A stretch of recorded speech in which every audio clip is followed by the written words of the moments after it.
જામનગરમાં Gujarat gas pump નજીક એક કાર ઊંડા ખાડામાં ખાબકવાની ઘટના સામે આવતા તંત્રની કામગીરી સામે સવાલો ઊભા થયા છે।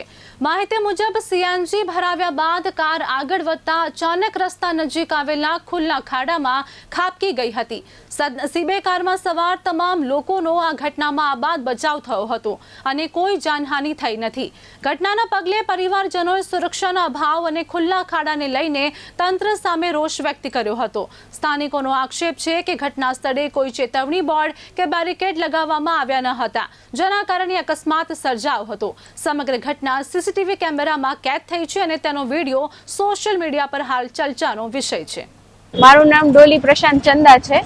અમે લોકો ખંભાળિયા બાજુથી આવી અને રાજકોટ બાજુ જતા હતા। અહીંયા ગેસ પુરાવા માટે અમે અહીંયા ગુજરાત ગેસ પાસે ગેસ પુરાવ્યો અને અમે લોકો રાજકોટ માટે ટર્ન લીધો। ત્યાં મોટા ખાડા હતા, ખાડામાં સીધી અમારી ગાડી અંદર વહી ગઈ છે અને તંત્રને ત્યાં કોઈ પણ આડું બેરિકેડ કે કોઈ વસ્તુ હતી નહીં, જે હોવી જરૂરિયાત હતી।